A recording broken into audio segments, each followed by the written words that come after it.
the Wi-Fi cuts out. Just for a second. Your stomach drops. You feel it before you understand it. A tight little jolt of panic, like you left the stove on. But the real answer is far stranger than a bad router. Your brain isn't reacting to a broken connection, it's reacting to something much older. Think about what actually happens in that moment. You reach for your phone. You refresh the page. Your breathing changes, just slightly. Your shoulders climb toward your ears. None of this is really about email, or a group chat, or a video that won't load. It's about a system inside you that has been running for 200,000 years, and it does not know the difference between a dead router and a missing hunting party. Here's the strange part. Your brain did not evolve for Wi-Fi. It evolved for a small band of 30 to 50 people standing between you and starvation, predators, and the cold. For almost all of human history, connection to your group wasn't a preference. It was survival. Lose the group, and you lost the fire, the food, the protection, the shared warmth at night. A human alone on the savannah was not independent. A human alone on the savannah was usually a human about to die. So evolution built you a smoke alarm. Not for actual smoke, for social disconnection. Psychologist John Cacioppo spent decades studying what loneliness does to the human body and what he found should unsettle you. Isolation doesn't just feel bad. It puts your nervous system into a state of heightened vigilance, as if a threat is actively circling. Cortisol rises, sleep fragments. The brain starts scanning for danger in places where, if you were surrounded by your tribe, it wouldn't bother looking at all. Cacioppo called this the loneliness loop, and it was never designed to be comfortable. It was designed to be urgent. Discomfort is the whole point. Discomfort is what used to send you running back toward the fire. Now swap the fire for a phone screen. Your brain cannot tell the difference between social exile and a notification that hasn't come in. Both trigger the same ancient circuitry. Both say, quietly and insistently, you are cut off. And that circuitry doesn't wait for a calm, rational explanation. It just fires. There's a second layer to this, and it's even more devious. Neuroscientist Kent Berridge, working out of the University of Michigan, drew a distinction that changed how we think about craving. He separated wanting from liking. Wanting is the dopamine surge that drags you toward something. Liking is the actual pleasure once you get it. Berridge's research on rats and reward pathways showed something uncomfortable. The wanting system can fire on its own, completely detached from whether the reward is any good at all. Sound familiar? That phantom buzz you feel in your pocket when nothing actually buzzed. That itch to check, even seconds after you last checked. That's wanting, running loose, unmoored from liking. You open the app. The dopamine hit is small, often disappointing. And yet, the wanting comes back within minutes. Your brain isn't asking whether the content is good. It's asking whether the tribe has responded. Whether you're still in, whether you're still safe. This is where the Wi-Fi outage becomes something much bigger than an inconvenience. When the connection drops, you're not just losing access to information, you're losing your read on the group. Are they talking without you? Did something happen? Are you, in this exact moment, out of the loop in a way that might matter? For most of human history, being out of the loop could get you killed.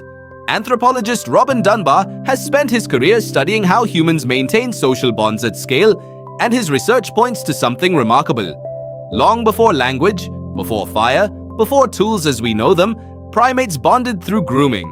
Physical touch, one-on-one, hour after hour, was the glue that held small groups together.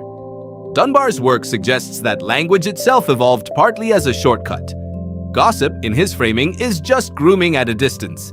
It lets you maintain far more relationships than touch alone ever could.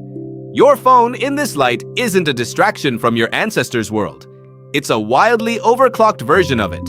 Every notification is a tiny grooming session. Every like, every reply, every blue check mark is a small signal that says someone somewhere in your extended tribe just touched base with you. And when that signal stops, even for a technical reason as boring as a router resetting, the ancient part of your brain doesn't read boring. It reads abandonment. Here's the counterintuitive twist. You'd think that more connection would calm this system down. It doesn't. It amplifies it. Because your ancestors managed maybe 150 stable relationships in an entire lifetime, a number Dunbar's research famously puts at the upper limit of what the human brain can meaningfully track. You, on the other hand, are pinged by hundreds, sometimes thousands, of people a day. Your smoke alarm, built for a village, is now wired to a city, and it never stops ringing. It just gets quieter. Background static that spikes the instant the signal breaks entirely. That's why losing the Wi-Fi doesn't feel like losing a convenience. It feels like losing your peripheral vision on your entire social world, all at once. And there's a physical cost to this that researchers have measured directly.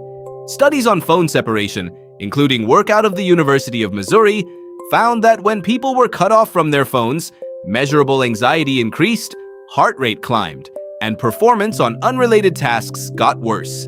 Not because the phone itself does anything magical, because the brain interpreted the separation as a loss of social monitoring capacity. A blind spot opening up in exactly the system evolution spent 200,000 years perfecting. So the jolt you feel isn't weakness, it isn't a character flaw, and it isn't proof that you're addicted to your phone in some shameful modern way.